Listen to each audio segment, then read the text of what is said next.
ओम श्री साई राम। प्रिय विद्यार्थियों, आज के पाठ में आप सबका स्वागत है। आज का पाठ है कोशिश करने वालों की कभी हार नहीं होती, जिसके रचयिता है श्री सोहनलाल द्विवेदी। तो इसके पहले भाग में हमने पाठ के सारांश को देखा था। अब हम उसका दूसरा भाग देखते हैं।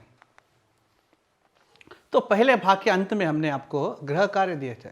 गृह कार्य में कुछ प्रश्न दिए थे, उसके उत्तर अब हम देख लेते हैं। देखिए, एक वाक्य में उत्तर लिखिए। किससे डरकर नौका पार नहीं होती? लहरों से डरकर नौका पार नहीं होती। दूसरा प्रश्न है, किनकी हार नहीं होती है? किनकी हार नहीं होती है? देखिए, कोशिश करने वालों की हार नहीं होती। किनकी हार नहीं होती? कोशिश करने वालों की हार नहीं होती है। दाना लेकर कौन चलती है? तीसरा प्रश्न है, दाना लेकर कौन चलती है? चींटी दाना लेकर चलती है। दाना लेकर कौन चलती है? नन्ही चींटी दाना लेकर चलती है। ये देखिए, चौथा प्रश्न है, चींटी कहाँ चढ़ती है? चींटी कहाँ चढ़ती है? उसका उत्तर है, चींटी दीवारों पर चढ़ती है। चींटी कहाँ चढ़ती है?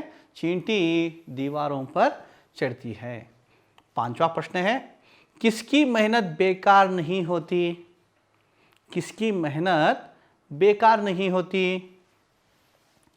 चींटी की मेहनत बेकार नहीं होती। चींटी की मेहनत बेकार नहीं होती। छठा प्रश्न है, सागर में डुबकियां कौन लगाता है? देखिए, सागर में डुबकियां कौन लगाता है? गोताखोर। गोताखोर सागर में डुबकियां लगाता है। सागर में डुबकियां कौन लगाता है? पता चला आपको? गोताखोर सागर में डुबकियां लगाता है।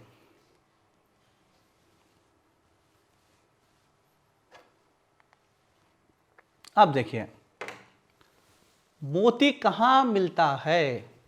सातवां प्रश्न है। सातवां प्रश्न है, मोती कहाँ मिलता है? सिंधु के गहरे पानी में। सिंधु के गहरे पानी में मोती मिलता है। सिंधु, सिंधु किसे कहते हैं? समुद्र। समुद्र के गहरे पानी में, यानी सिंधु के गहरे पानी में मोती मिलता है। आठवां प्रश्न है, किसकी मुट्ठी खाली नहीं होती? किसकी मुट्ठी खाली नहीं होती? देखिए, गोताखोर की मुट्ठी खाली नहीं होती। गोताखोर की मुट्ठी खाली नहीं होती। कहाँ से भागना नहीं चाहिए? कहाँ से हमें भागना नहीं चाहिए? संघर्ष के मैदान से भागना नहीं चाहिए। हमें संघर्ष के मैदान से, लड़ाई के मैदान से हमें भागना नहीं चाहिए। कुछ किए बिना ही क्या नहीं होती है? कुछ किए बिना ही जय जयकार नहीं होती है। 10वां प्रश्न एक बार फिर से देख लीजिए। कुछ किए बिना ही क्या नहीं होती है? कुछ किए बिना ही किसी की जय जयकार नहीं होती है। अगर किसी की जय जयकार होती है तो उसने संघर्ष के मैदान में डटा होकर लड़ाई की है, बाधाओं को हराया है, बाधाओं से लड़कर, कष्टों से लड़कर आगे बढ़ा है। तो कुछ किए बिना ही किसी की जय जयकार नहीं होती है ना। अब देखिए, 2-3 वाक्यों में उत्तर लिखिए। चींटी के बारे में कवि क्या कहते हैं? चींटी के बारे में कवि क्या कहते हैं? पहला प्रश्न है, उसका उत्तर इस प्रकार है। उत्तर, नन्ही चींटी जब दाना लेकर चलती है तो दीवारों पर चढ़ते 100 बार फिसलती है। देखिए, जो नन्ही सी चींटी होती है ना, जब वो दाना लेकर चलती है तो दीवारों पर चढ़ते 100 बार फिसलती है। मन का विश्वास, रगों में साहस बढ़ता है। तो चींटी के मन में जो विश्वास होता है दीवारों पर चढ़ने का विश्वास, उसके रगों में, उसके स्नायुओं में, उसके रग रग में साहस भरता है। चढ़कर गिरना, गिरकर चढ़ना रुकता नहीं है। चढ़कर गिरना, गिरकर चढ़ना, उसका कोई निरंतर प्रयत्न रुकता नहीं, उसका प्रयत्न रुकता नहीं है। आखिर उसकी मेहनत बेकार नहीं होती, आखिर उसकी मेहनत बेकार नहीं होती, वो पहुंच जाती है दीवार पर, क्योंकि कोशिश करने वालों की कभी हार नहीं होती। कोशिश करने वालों की कभी हार नहीं होती है। देखिए, गोताखोर के बारे में कवि के विचार क्या है? दूसरा प्रश्न है, गोताखोर के बारे में कवि के विचार क्या है? उत्तर इस प्रकार है, गोताखोर सिंधु में डुबकियां लगाता है। गोताखोर क्या करता है? सिंधु में डुबकियां लगाता है। सिंधु यानी समुद्र, डुबकियां, समुद्र की गहराई में जाता है। जा जाकर खाली हाथ लौटकर आता है। जा जाकर खाली हाथ लौटकर आता है। गहरे पानी में मोती सहज ही नहीं मिलते हैं। गहरे पानी में मोती सहज ही किसी को ऐसे नहीं मिलते हैं, कड़ी मेहनत करनी पड़ती है।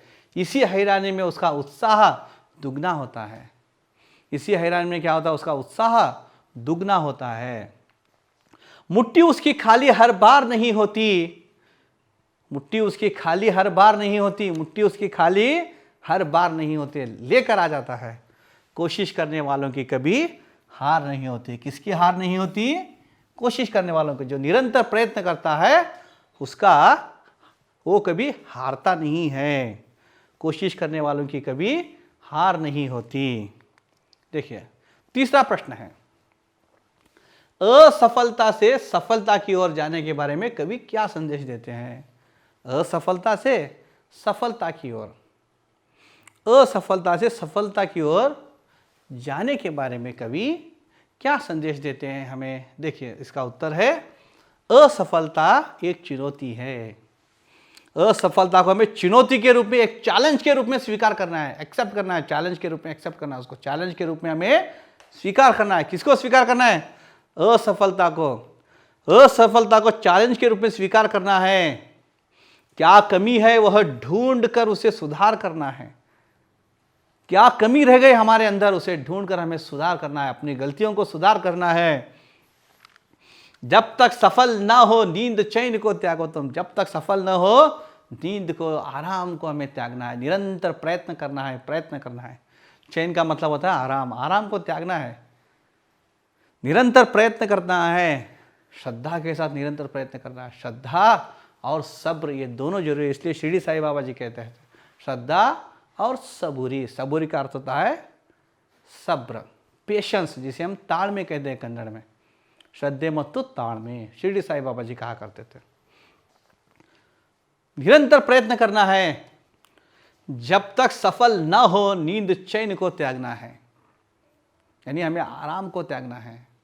निरंतर प्रयत्न करना है। संघर्ष का मैदान छोड़कर नहीं भागना है। लड़ाई का मैदान, संघर्ष का मैदान छोड़कर नहीं, यानी लक्ष्य की प्राप्ति से हमें विमुख नहीं होना है। लक्ष्य की प्राप्ति के लिए अपनी गलतियों को सुधार कर हमें आगे बढ़ना है। तब क्या होते हैं? हम असफलता से सफलता प्राप्त करते हैं। तब जाकर के हम असफलता से सफलता प्राप्त कर लेते हैं। अब देखिए, प्रश्न के बाद जोड़कर लिखिए।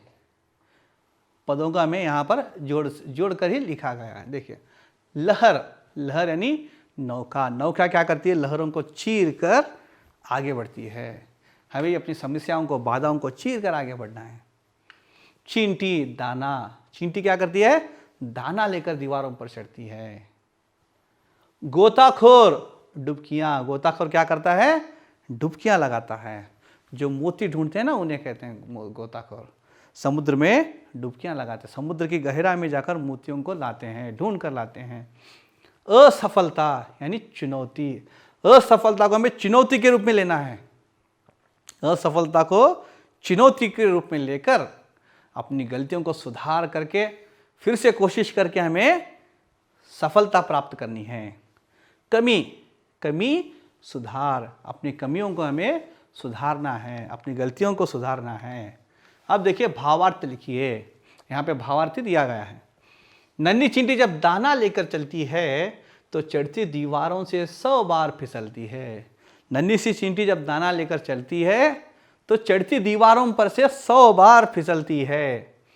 उसके रगों में मन का विश्वास साहस बढ़ता है। इस नन्ही चींटी के अंदर इतना मन का विश्वास होता है, वो लक्ष्य प्राप्ति तक रुकती नहीं है, निरंतर प्रयत्न करती है। उसके रगों में मन का विश्वास साहस बढ़ता है। चढ़कर गिरना गिरकर चढ़ना नहीं रुकता है, चढ़कर गिरना गिरकर चढ़ना नहीं रुकता है। अंत में उसकी मेहनत बेकार नहीं होती है, कोशिश करने वालों की कभी हार नहीं होती है। अंत में उसकी मेहनत बेकार नहीं होती है, कोशिश करने वालों की कभी हार नहीं होती है। अब देखिए तुकांत शब्दों को पहचान कर लिखिए। तुकांत शब्द किसे कहते हैं? हाँ, ये जो है ना अंत में जो पद होते हैं र, ती, इसे तुकांत शब्द कहते हैं। अंत वाले शब्दों को तुकांत शब्द कहते हैं।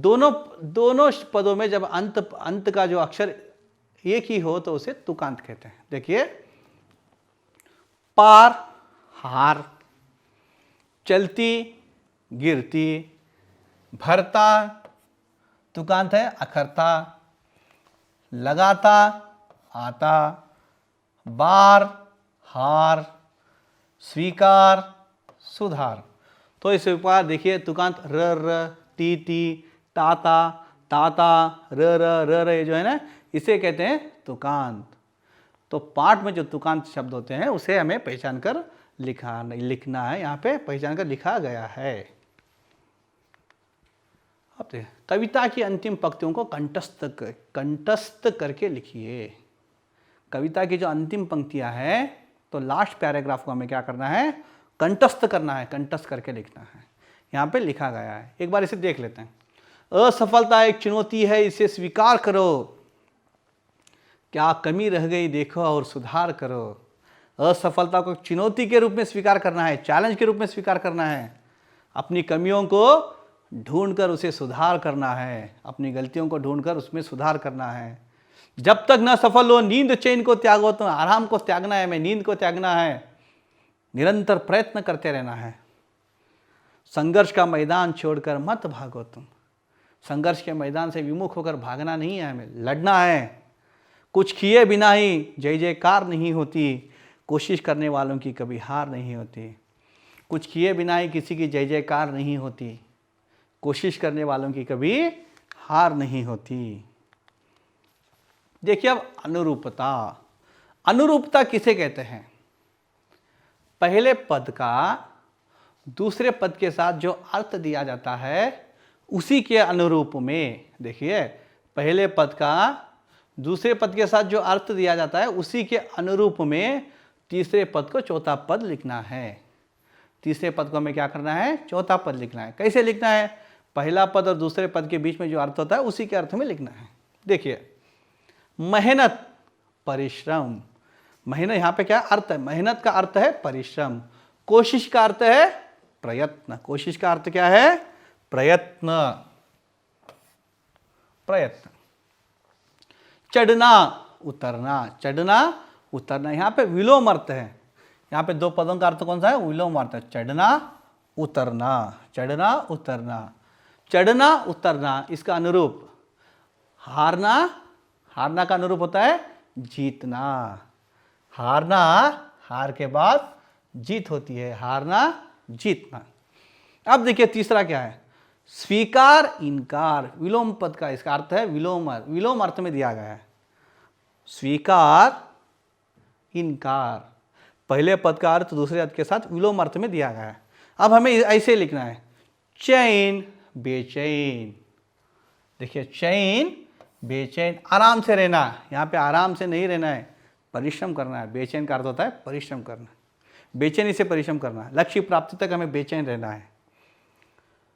सिंधु समुद्र, सिंधु समुद्र, सिंधु का अर्थ है समुद्र। हाथ, हाथ है ना, हाथ को क्या कहते हैं? संस्कृत में इसे कहते हैं कर। हाथ यानी कर। आज का पाठ यहाँ पर समाप्त हो गया। जय साई राम।